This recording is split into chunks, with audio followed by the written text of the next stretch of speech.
spells in the format, and they're all pretty good, and they're all kind of hovering in the green and blue colors. I'm very curious to see how this deck works. Yost on the play with the Pellet Collector. That's where you want to be in the green deck.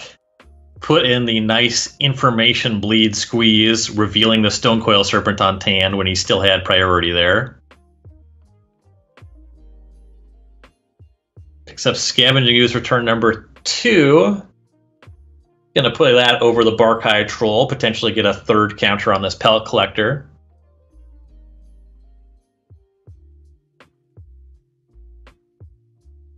Now, Austin is very much a fan of the aggressive strategies. I very rarely see him playing anything that doesn't attack on the second turn. Love it.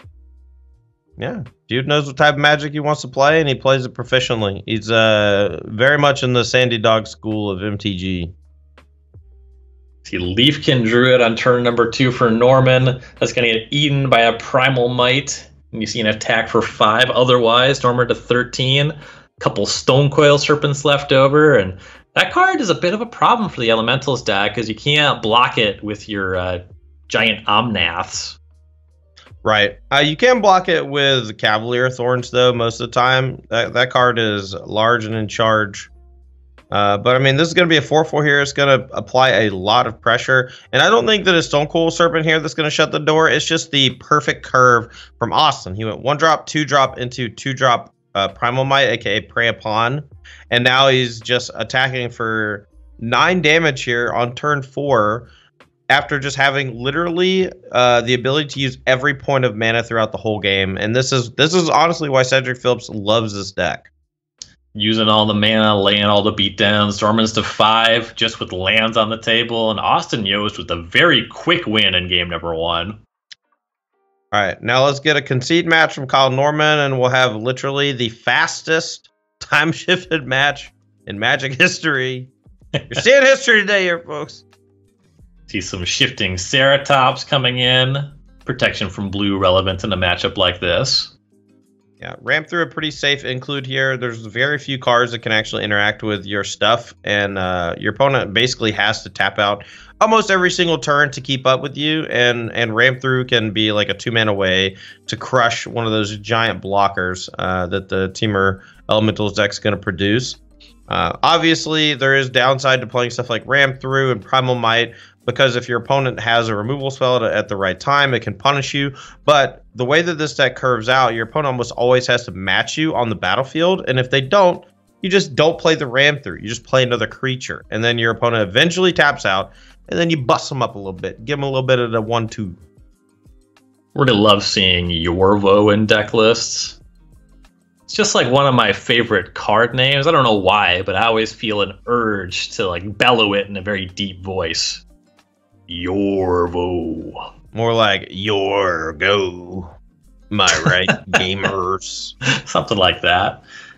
Yeah. Nice curve here for Yost again. Finds land 3 off the top. That means we have Collector into Serpent into Yorvo, and a 4th land means Ceratops at the end.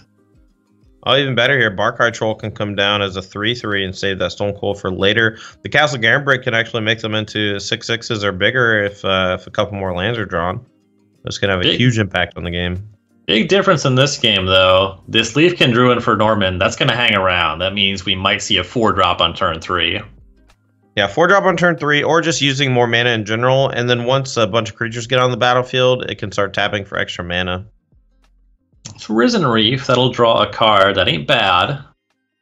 Here comes Yorvo. Yeah, it's going to help apply a lot of pressure. You know, this is 6 damage coming across, but like, you know, how do you stem the bleeding if you're the Teamer Elementals deck? You have to start answering stuff now, you know? Here's a Leafkin Druid. I mean, that card's looking a lot like a chump blocker. I see another land for Norman, but just hanging out with 3 pretty tiny creatures. And yeah, but this might be a... Yost. Yeah, sorry. And Vivian Arcbow Ranger off the top, so Norman needs something interactive pretty quickly here. Yeah, I was gonna say maybe it's Ether Gust territory, and I think Austin kind of smelt that out, and he, instead of playing the Vivian Arcbow, he's gonna go for Stonecoil Serpent. If he goes for Arcbow Ranger, whatever gets plussed on is likely what's going to get hit with the Gust. But here, he gets to deploy a little more pressure to the battlefield, and one as a 4/4 that's actually like kind of hard to block. I mean, this is kind of the type of game that causes Cedric Phillips to laugh at the card Ether Gust. He expounded on that in an article over on StarCityGames.com. But that card's just Doomblade. From this position, you can sure beat a Doomblade. You can beat 2 Doomblades. I don't think you could beat 3 Doomblades, though. 3 is getting into rough territory.